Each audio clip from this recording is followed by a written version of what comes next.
Recebemos hoje uma instrução normativa da Secretaria de Meio Ambiente de Mato Grosso. É um documento que detalha a compensação ambiental e o objetivo é claro: transformar isso numa aula prática para os técnicos. Certo.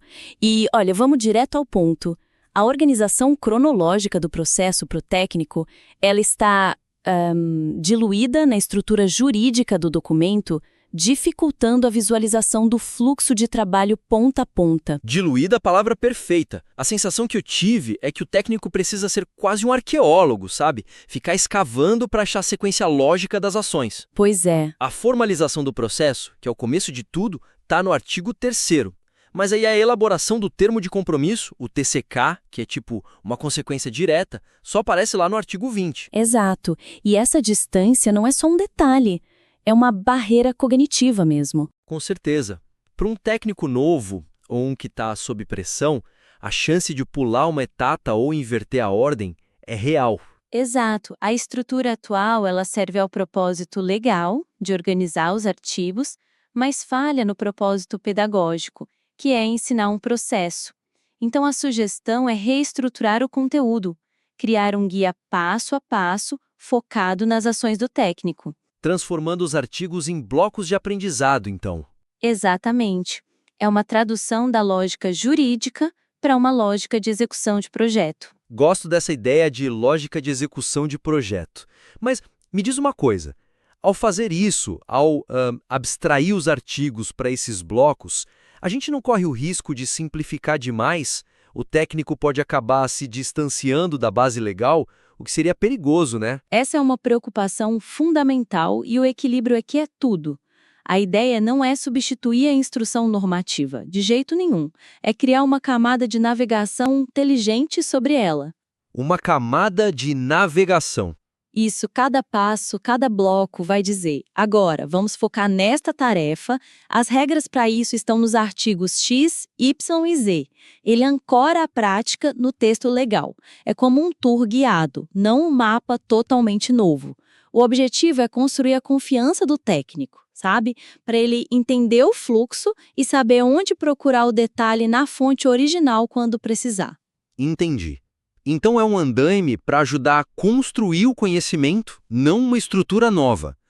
Na prática, como seria o primeiro bloco desse andaime? A gente poderia chamar de modo 1, análise de impacto e cálculo do valor. Aqui a gente consolida toda a fase de diagnóstico. Começa com a formalização do processo, do artigo 3, logo em seguida a elaboração do parecer de gradação do artigo 4º. Ok. Daí, o próximo passo seria um mergulho no cálculo do valor de referência, o VR, explicando bem o artigo 5º, o que entra e o que não entra na conta, e para fechar, uma análise dos 24 critérios de gradação de impacto do artigo 8º. No fim desse módulo, o técnico não tem mais dúvida de como quantificar o impacto.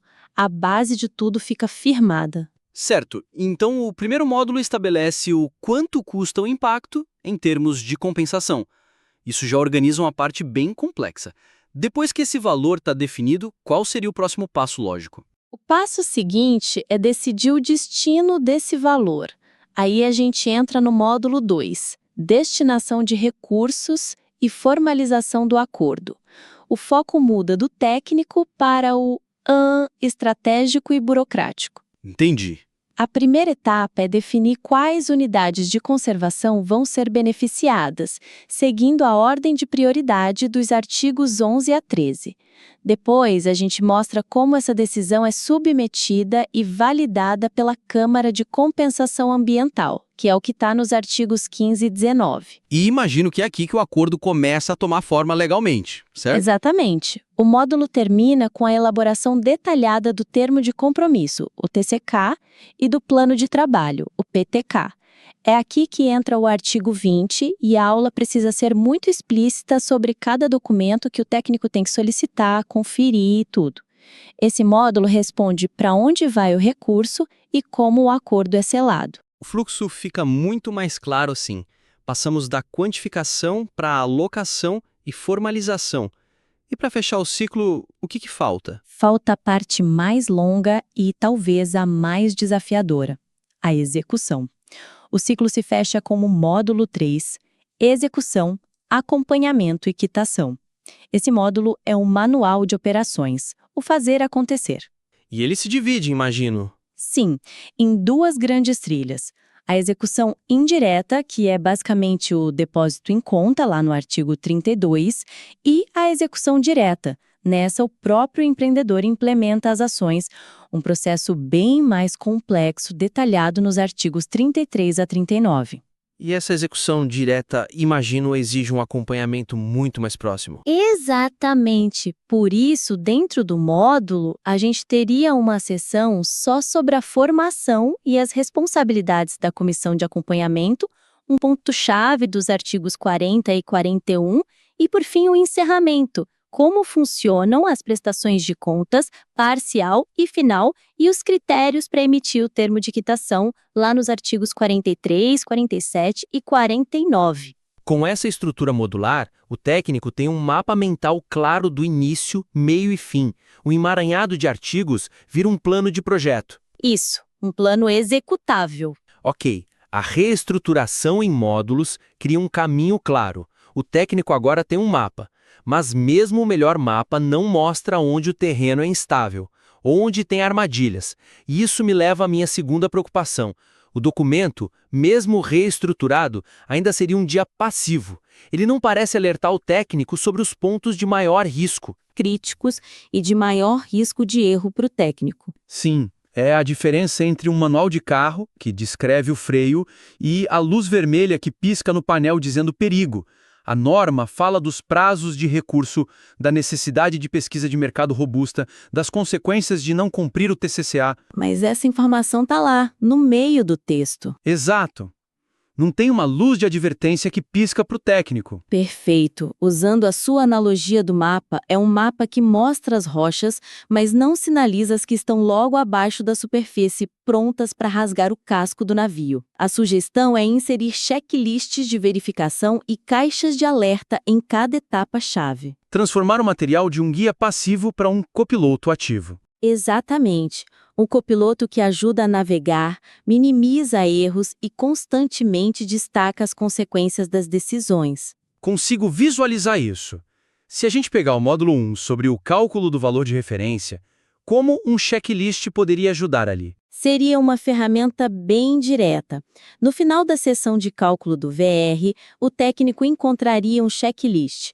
Um memorial de cálculos foi certificado por contador, a RT ou RRT do profissional foi anexada, foi verificado se os custos com mitigação e financiamento foram corretamente excluídos do cálculo, conforme o artigo 5º. Isso transforma uma obrigação legal numa tarefa. Tangível e verificável. Reduz a chance de um erro que poderia invalidar tudo lá na frente. Ótimo!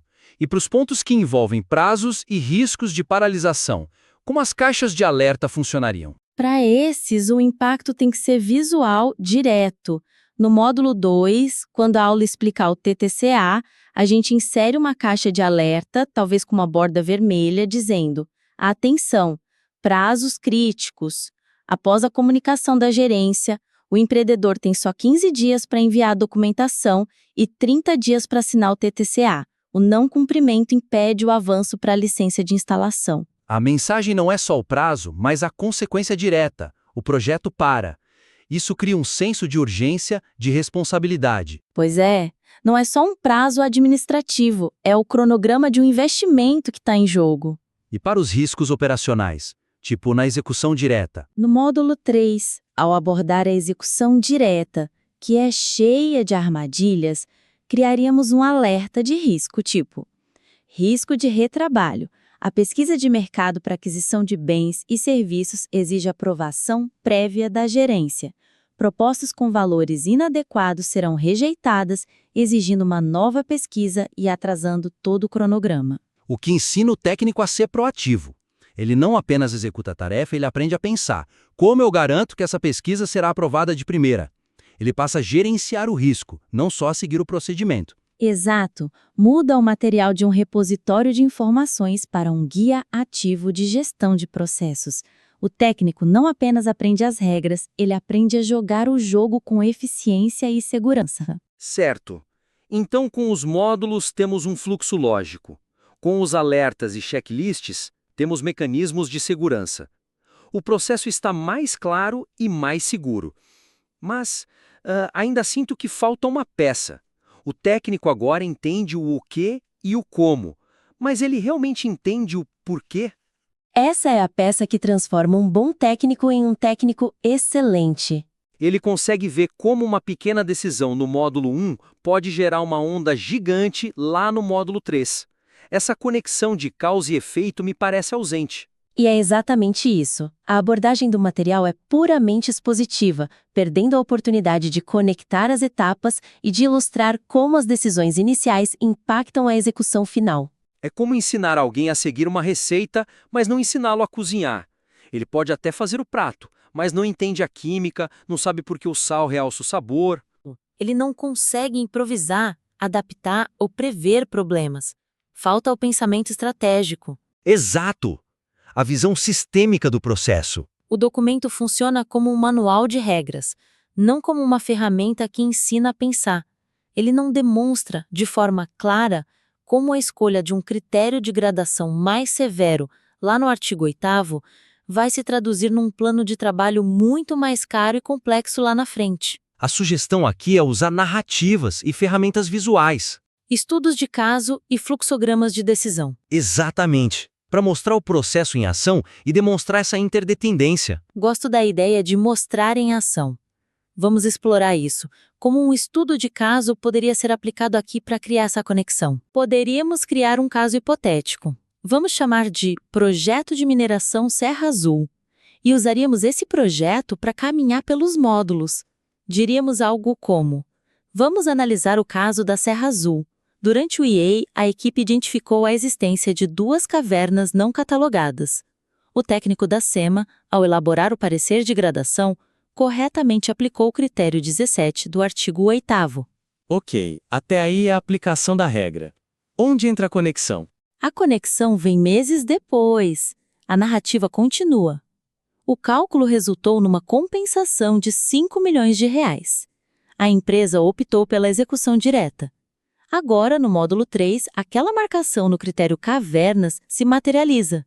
O plano de trabalho agora precisa obrigatoriamente incluir a contratação de uma equipe de espeleologia, um plano de monitoramento da fauna por 3 anos, o que era uma linha num parecer, virou R$800 mil do orçamento. Isso torna a consequência palpável e ensina ao técnico o peso da caneta dele na fase inicial.